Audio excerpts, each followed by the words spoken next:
अस्सलाम वालेकुम नाज़रीन, आप देख रहे हैं मेरा YouTube चैनल ज़ौक़ खबर और मैं हूं अली रज़ा। सबसे पहले आपसे दरख्वास्त है कि चैनल को सब्सक्राइब कर लें और घंटी का बटन प्रेस कर लें। खबरों की तरफ आते हैं कि पाकिस्तान के अंदर सियासी जो माहौल है, टेम्परेचर को बहुत ज़्यादा बढ़ाकर पेश करने की कोशिश की जा रही है।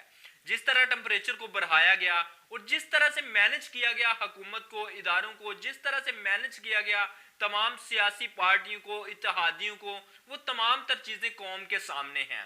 वो तमाम तर चीज़ें, वो तमाम तर कागजात, वो तमाम तर असासे, वो तमाम तर सबूत, वो तमाम तर शवाहद अवाम के सामने आ चुके हैं। लेकिन आज की खबरों की तरफ आते हैं। जो top stories of the day हैं वो आपके सामने मैं रख देता हूं। नाज़रीन, फवाद चौधरी साहब पाकिस्तान तहरीक इंसाफ के अंदर बहुत ही अहम शख्सियत तस्वुर किए जाते हैं। वो कुछ भी कहते हैं तो पाकिस्तान तहरीक इंसाफ के चेयरमैन के बगैर, उनकी बात किए बगैर वो कभी भी बात नहीं करते। जब भी वो बात करते हैं वो पाकिस्तान तहरीक इंसाफ के चेयरमैन इमरान खान से इजाजत लेकर बात करते हैं कि आगे हमारी पॉलिसी क्या होगी, अब हमने क्या हिकमत अमली अपनानी है, अब हमने कौन सा रास्ता इख्तियार करना है। ये तमाम चीजें उनसे डिस्कस करने के बाद फवाद चौधरी साहब बात करते हैं और आज उन्होंने कहा है कि अगली कॉल का हम बहुत जल्द ऐलान करने वाले हैं, यानी कि अब तहरीक इंसाफ भी महंगाई मार्च करेगी। अब आ जाए अगली खबर पर। कराची से लापता होने वाला social media activist Amir Irsalan Khan वो अपने घर पहुंच चुका है और वो घर जिस तरह से पहुंचा वो तमाम सूरत हाल आपको अगर मैं बताऊं एक खुलासे की सूरत में तो वो ये थी कि रेंजर्स के तर्जमान ने बताया कि उसका ताल्लुक एक दहशतगर्द ग्रुप के साथ था। वो दहशतगर्द ग्रुप इसको माली मुआवनत करता था, इस तरह से ये कंपेन चलवाया करता था और इस तरह ये पूरे पाकिस्तान के अंदर ट्रेंड्स चलवाता था ये बंदा आमिर इरसलान खान। रेंजर के तर्जमान के मुताबिक फिर ये कहा गया कि इनको इसलिए गिरफ्तार किया गया था क्योंकि इनका ताल्लुक, इनका रवाबत दहशतगर्द तंजीमों के साथ था। दहशतगर्द ग्रुप इनको माली मुआवनत करते थे। व्हाइट कॉलर क्राइम की बिना पर उनका जो मुकदमा था, उनका केस था, वो मुतलका अथॉरिटी के हवाले कर दिया गया है। अब वो तहकीकात करेंगी और ये जो केस है आगे चलेगा और इस तरह अदालतों के अंदर अब उनको उन केसेस का भी सामना करना पड़ेगा जो उन पर पहले FIRs हो चुकी हैं। अब जानते हैं कि पाकिस्तान के अंदर किसी भी सोशल मीडिया एक्टिविस्ट पर मुकदमा दर्ज करवाना कोई मुश्किल काम नहीं।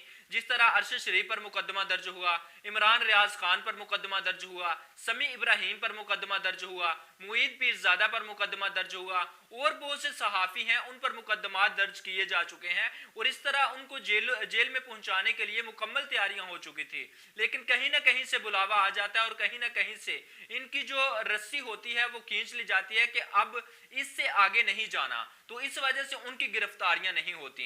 लेकिन ये जो बंदा है, इस तरह कहा गया है कि रेंजर के तर्जुमान के मुताबिक कि इनको अपने केसेस का सामना करना पड़ेगा। बेशक वो दूसरे सहाफ़ी अपने केसेस का सामना नहीं कर पाए थे, वो एक बहुत बड़े चैनल के साथ लिंक थे इस वजह से, या फिर उनकी अथॉरिटी और उनकी जो पहुंच थी वो बहुत ज़्यादा थी, इस वजह से वो अपने केसेस इस तरह निपटा रहे थे कि उनको जेलों की हवा नहीं देखना पड़ी, उनको जेलों में नहीं जाना पड़ा। तो अब ये जो बंदा है आमिर इरसलान खान, ये बंदा पाकिस्तान के अंदर मुख्तलिफ ट्रेंड्स चलवाता था और उसके अंदर बहुत बड़ी तादाद में फिर ये ट्रेंड्स चलते थे, बहुत बड़ी तादाद में लोग इन ट्रेंड्स में हिस्सा लेते थे, इस वजह से इसको गिरफ्तार किया गया। नाज़रीन, यहाँ पर मैं आपको एक अहम खबर देता हूँ जो सबसे इंपॉर्टेंट खबर है। 22 जून को कौमी सलामती की पार्लिमानी कमेटी का एक इजलास हुआ, आज से 3 दिन पहले। उस पार्लिमानी कमेटी के इजलास के अंदर DG ISI जो साबिक थे जनरल फैज हमीद साहब वो तशरीफ लाए, उनकी आमद हुई वहां पर। वो जब आते हैं तो वहां पर आगे 3 और शख्सियात मौजूद थी उस मीटिंग के अंदर।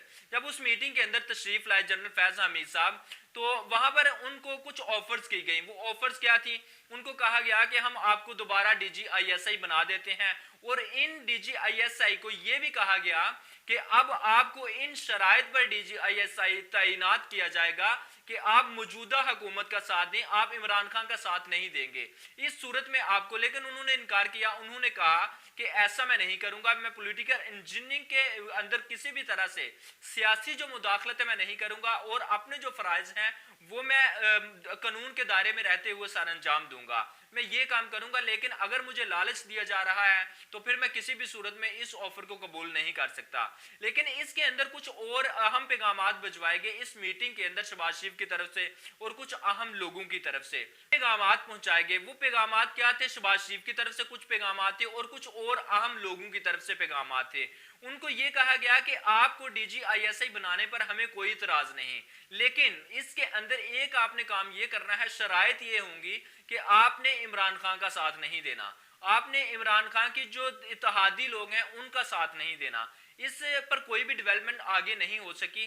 और इस मीटिंग के अंदर ये कहा गया कि आर्मी चीफ और कुछ कोर कमांडर्स की मीटिंग थी और इस मीटिंग के अंदर ये बातें हुई कि आपको दोबारा DGISI तैनात कर देते हैं, बना देते हैं। लेकिन ये जो डेवलपमेंट हुई थी, ये जो मीटिंग हुई थी, ये जो मीटिंग थी, इसकी जो अंदर बातें हुई थी वो बाहर नहीं आई थी। वो आज 25 जून को बातें बाहर आई हैं कुछ, लेकिन DGISI की तरफ से या ISPR की तरफ से अभी कोई ऑफिशियली बयान नहीं आया। उनका जो मौक़िफ़ होगा वो भी अगर आता है तो वो मैं आपके सामने जरूर रखूंगा। इसके बाद नाज़रीन मैं आपको बताता चलूं कि कल संडे के दिन 26 जून को कराची के अंदर, सिंध के अंदर फेज 1 के लोकल जो बॉडीज के इलेक्शन है, बल्दियाती इलेक्शन, वो होने जा रहे हैं।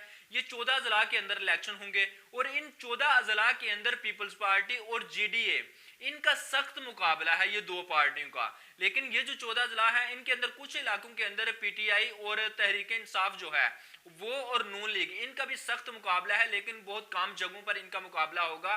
लेकिन जो TLP है वो वहां पर बड़ी मजबूत है कुछ इलाकों के अंदर, और जमात इस्लामी भी पीछे नहीं रही। ये तमाम पार्टियां जो हैं लोकल बॉडीज के इन इलेक्शन के अंदर हिस्सा ले रही हैं और दीगर जमातें भी हैं। लेकिन ये मत भूलिएगा कि जो तहरीक इंसाफ है वो 3 साल, साढ़े 3 साल हुकूमत कर चुकी है, हुकूमत का हिस्सा रह चुकी है, उनके भी कुछ ताल्लुकात हैं, उसके अंदर वो वहां पर सीटें ले सकती है। अब देखते हैं कि आने वाले वक्त में क्या होगा। अब तक लिए इतना ही, मुझे इजाजत दीजिए। चैनल को सब्सक्राइब कर दें, घंटी का बटन प्रेस कर दें। अल्लाह हाफ़िज़।